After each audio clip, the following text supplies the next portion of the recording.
I'll use ground.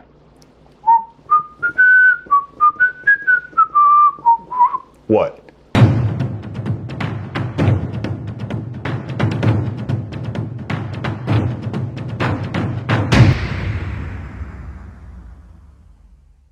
Hey everyone, how's it going? This is Hayne from Wizard's Den, and welcome to the second episode of How to Play Sorcery, Contested Realm. In this episode, I'll talk about areas of the realm based on Rules 0.8.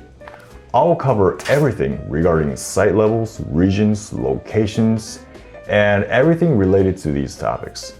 This episode will be covering advanced concepts, assuming you watched the overview episode. So if you have not watched it yet, please watch that episode first. I'll put a link in the description of this video. So without further ado, let's get started.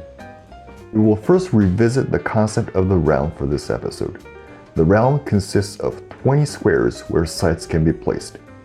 There are 4 regions that can exist within the realm: Void, Surface, Underwater, and Underground. Void is a region where no sites are placed. Surface refers to regions atop sites. Underwater refers to regions under a water site. Finally, Underground refers to regions under a land site. Note that the land sites are defined as non-water sites. This means that sites like the aqueduct is considered a water site when considering region keywords.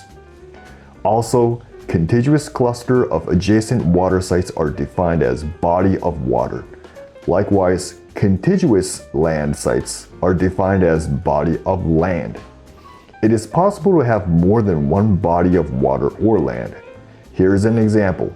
These regions in blue are bodies of water, and regions in red are bodies of land. An example where this concept gets referred to is Anui Undine.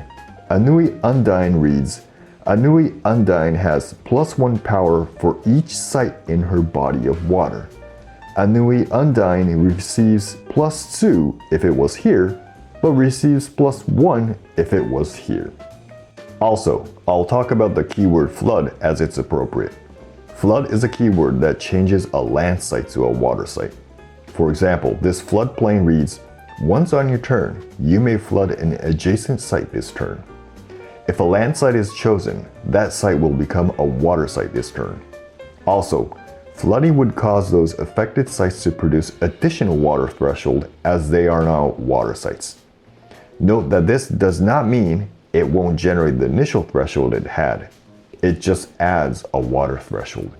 Whenever a site is destroyed by an effect or by sacrificing, it does not turn back to a void, but to a rubble. Place a rubble token in its place when this happens. Rubbles are special sites that do not generate any mana or threshold, and is not under any player's control. Any player may place a site on a location where a rubble exists, as if it was a void. In this case, the rubble will be replaced by the site that was played. Note that rubbles can be flooded too. Units can only exist on the surface of sites unless other abilities permit to do so.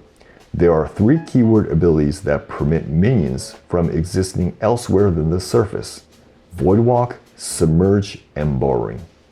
Voidwalk permits minions exist in the void.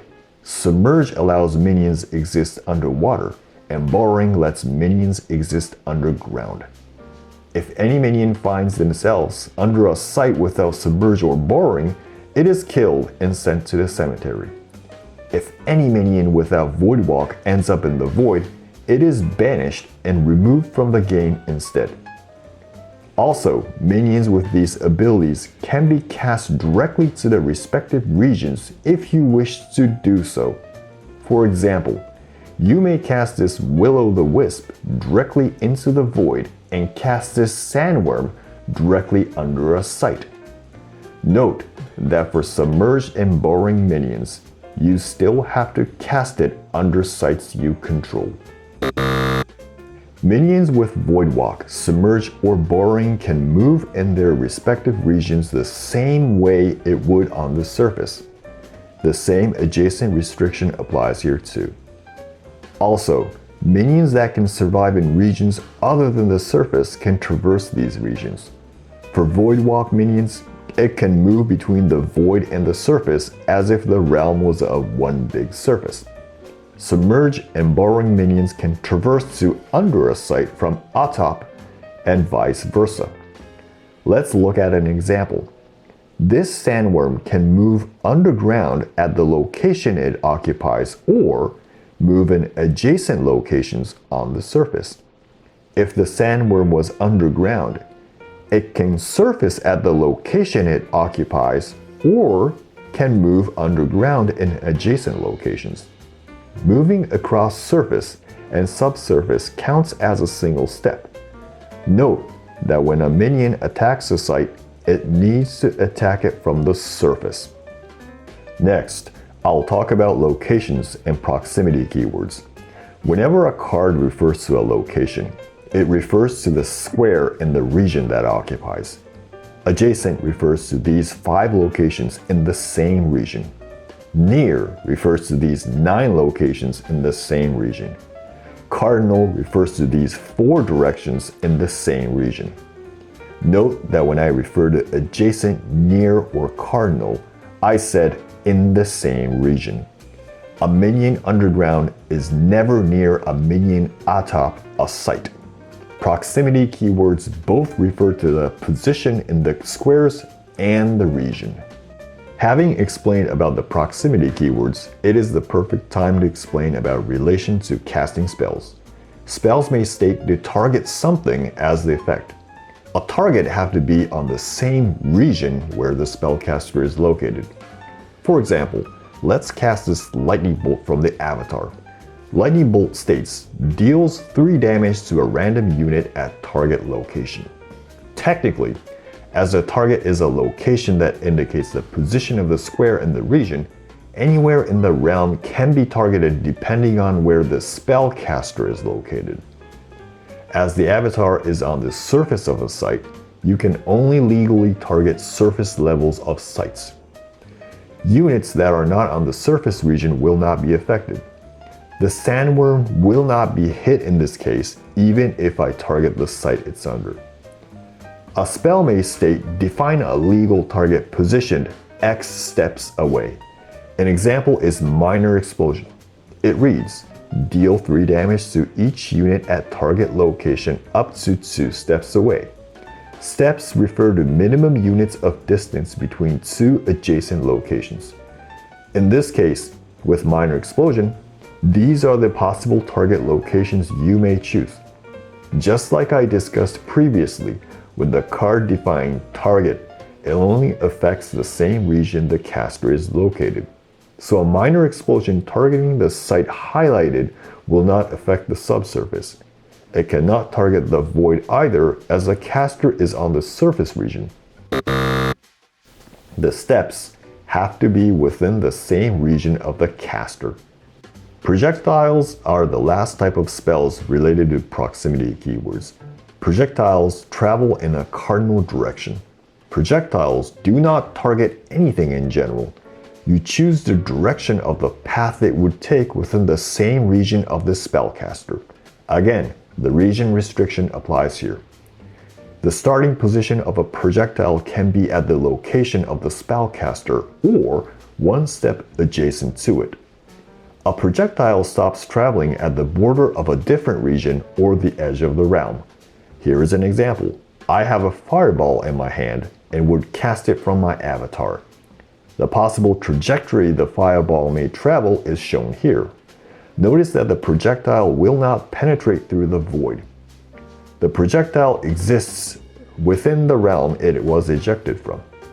A projectile will travel in the chosen direction until it hits the border of the region or hits a unit.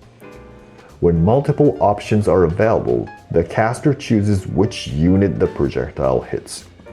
Note that projectiles are not targeting, so abilities that make units not targetable by spells or abilities, such as stealth, can hit these units as a result of being in the path. As we have went through explaining regions, let's revisit movement modifier keywords. As explained before, minions can only move to adjacent locations in the same region. Airborne is a modifier that allows minions to move nearby when they are on the surface. Note that this movement upgrade applies only while on the surface. So Palibury Bats cannot move nearby if it's borrowed, and Peregrine Apparition cannot move to nearby when it's in the void. Movement plus X is a keyword that allows units to move extra X steps. This extra steps can have traversing regions count as steps too. So you can have a Pit Viper with Blaze move from this initial location all the way to this location while passing by the borrowed Cave Troll, which would result in the troll receiving 2 damage by the effect of the Blaze. The Wild Boar, located where the sandworm traversed into the underground, will also receive 2 damage too. As the Pit Viper has lethal, any positive amount of damage will kill the damaged minions. That will kill both the troll and the boar. Finally, we will talk about minions that occupy multiple sites. Minions such as the Mountain Giant can occupy multiple sites. When you cast this Mountain Giant, you place the minion on the intersection of 4 squares. At least one of the sites must be under your control. The intersection may include voids as long as at least one site is a valid summoning site. Note that in case of a Mountain Giant, it is not occupying a void as it does not have Void Womp. When moving, all portion of the minion that's occupying the site must follow the adjacent step restriction. When attacking, only one of the valid targets that exist within the occupied sites may be attacked. Damage dealt to multiple sites occupied by the minion would accumulate. For example, if Major Explosion targets this site, Mountain Giant will receive 8 damage and therefore be killed. When any effect refers to a condition for occupying certain regions, all of the occupied locations must be in that condition. For example, Bury states, borrow target minion or artifact, if able. This Mountain Giant is occupying 2 water sites and 2 land sites.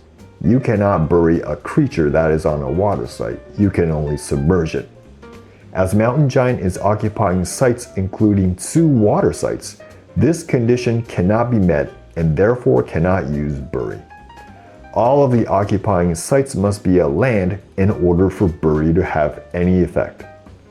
For checking proximity to these large units, condition will be met when any of the site occupied meets the condition. For example, House Arn Bannerman reads, other nearby allies have +1 power. The Bannerman does not have to be in this location for it to give +1 to the Mountain Giant. It can be located here to give the effect. Note that even with this case, Mountain Giant will not receive +4. It's still a single minion. So, that's it. This was everything about the areas of the realm. The topics I covered today are where the rules become more complicated and cause confusion for many players as interaction increases a lot. So make sure that you review these carefully when playing. Now, I still have several more advanced concepts to cover. I'll be covering these remaining details in the next episode, so please check up on the updates. If you like this video, please give it a thumbs up and subscribe to the channel for future episodes regarding sorcery. Thanks for watching, and until next time, have a great game.